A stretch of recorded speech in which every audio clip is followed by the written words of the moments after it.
ओडिशा पनत मयूरभंज जिला बहड़ा ब्लॉक भितर में मारांगपाड़सा ग्राम पंचायत बुरुपाड़सा अतु ग्राम रे अतु माझी मणे को धारणा सावते नीरव प्रार्थना चे दुख को हमर अकादा लई तोरा गानोआ जे बीर सिदु कान्हू मुर्मू तिकिन वंश रामेश्वर मुर्मू तिकिन चलावेन 13/6/2020 हेलो हत्या चे गज आकाद किना मेनखान नवा घटना इदी काते सरकार चे पुलिस प्रशासन दोषी बांगे साबेत कोआ ओनाते गोटा पाड़ा आदिवासी को मेदरे दुख रनांग मेदा तेको जबेया कना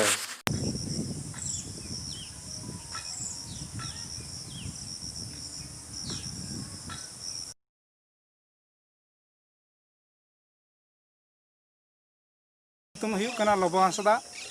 अतु बुरुपाड़सा। अच्छा तेज नोड़े आपे माझी को और पर्जा को कोड़ा कुड़ी को जो को जावरा कते पे जावरायना नोड़े चित कारण पे जावरायना ना जावरा ना कारण दो नोआ कना नोआ दुमका जिला और भगना डेरी अतु रिनी मिद सिदो कान्हू वंश रिनी 13 जून रे को बंगा तला हकादेया आदो नितो धरी उनिया पुलिस प्रशासन चेद हो एक्शन बाको इदीते तेहें आले नोडेले हमर हालांग की जे जुनकू अड़ी लगे को गिरफ्त कमा मेनते सरकारी पदाधिकारी को बंगा बुरु तो चिलका माने चिलका बंगा बुरु आते गोजना चे को गोज कदे हो उनी दना को गोज कदेया बैरी को। अच्छा सिदु कान्हू तिकिन होइना कनमा 30 जून रे को गोज लेत केना मेन में हां 30 जून रे सिदु कान्हू तिकिन हको गोज की किना और नई हन हा 13 जून रे को गोज कदेया दुख बुझाव कना जनते जतो हर अतु अतु और बांग गोटा 5 राज्य रे नोआ गे ना हमर हालांग हुयु कना जे उनको अड़ी लगे को साबो मा मेनते और जेल दंड को नामा ओना इदी कते गे ना नोडे जावरा दो हुई लेना तेहें नोआ बुरुपाड़सा गोराम रे तेहें आले मिटान दुपड़ुब ले दोहलेआ माझी मय हर और कुड़ी को मेसा कते तेहें आले नोआ कटी हमर हालांग लेकाले दोहलेआ नोआ रे कारण तो हुयु कना दुमका दिन रे भगना डी सिदो कान्हू मिटान रमेश ᱧᱩᱛᱩᱢᱟᱱ हर को गोज आकादेया को बांग करावाई कते और पुलिस प्रशासन बांग नेतों धरी तो सरकार पुलिस प्रशासन नेतों धरी उनिया एक्शन चेन हो बाको इदी का आदो ओना इदी कते तेहें आले 5 राज्य रे नोंका के जहां आले बुरुपाड़सा अतु रे जहां लेकाले हमर हालांग केआ उनका के गोटा छुटे हुए कना जे उनी हर जहां को गोज आकादा उनको साबो लगते और उनको जेल दंड को नाम लगते नाम माको ओना लगते तेहें आले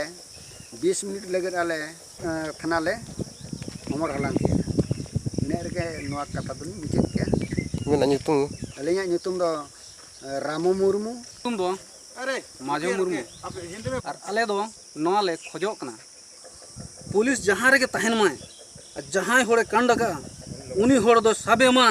और सब कते अगुई मा और फांसी ना सजाय माय मा अलिन दो दिना के मेन कते जोहार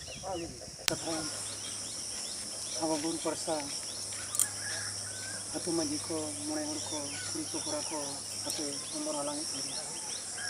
अब इन मरंग सेदाय खनंग लिरसा तिलके चांद भैरडी जो किसी को बड़ाया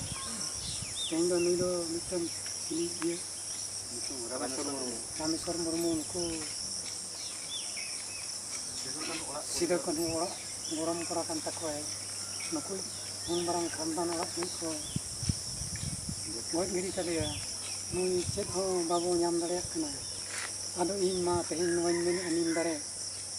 निम दो नोंकान दारे कना गोज हो जतिया और मुंगा बुरुया तेहें नोआ गे अब नोड़े बो साहेब कते चला कना तो उनको पुलिस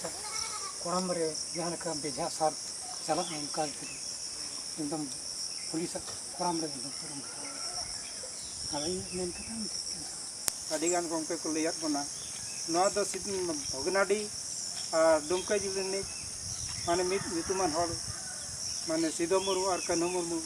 नुकिन ओतासा कतिकिन लड़ाई लेनते अब CNT SKT बनावेना ओना इदी काते नितो धरी अब ᱚᱛ ᱦᱟᱥᱟ ᱫᱤᱠᱩ ᱯᱩᱥᱤ ᱵᱟᱠᱚ ᱠᱤᱨᱤᱧ ᱫᱟᱲᱮᱭᱟᱜ ᱠᱟᱱᱟ ᱟᱫᱚ ᱩᱱᱤ ᱥᱤᱫᱩ ᱠᱟᱹᱱᱦᱩ ᱠᱷᱟᱢᱫᱟ ᱨᱤᱱᱤᱡ ᱨᱟᱢᱮᱥᱥᱚᱨ ᱢᱩᱨᱢᱩ ᱠᱚ ᱜᱚᱡ ᱟᱠᱟᱫᱮᱭᱟ ᱟᱫᱚ ᱱᱤᱛᱚᱜ ᱫᱷᱟᱹᱨᱤᱡ ᱯᱩᱞᱤᱥ ᱯᱨᱚᱥᱟᱥᱚᱱ ᱪᱮᱫ ᱦᱚᱸ ᱮᱠᱥᱚᱱ ᱵᱟᱠᱚ ᱤᱫᱤᱭᱮᱫ ᱛᱮ ᱟᱫᱚ ᱚᱱᱟ ᱤᱫᱤ ᱠᱟᱛᱮ ᱟᱵᱚ ᱛᱮᱦᱮᱧ ᱡᱚᱛᱚ ᱠᱚᱛᱮ ᱵᱚᱱ ᱧᱩᱢ ᱦᱟᱞᱟᱝ ᱠᱮᱜᱼᱟ ᱡᱮ ᱩᱱᱤ ᱞᱟᱭᱮ ᱠᱚ हत्याकारी को नाम कोमा और कार्यानुष्ठान को सजा को एमा कोमा मेनते मयूरभंज खन हाजा मास्ता तिकिना रिपोर्ट सेंगेल मीडिया ओडिशा।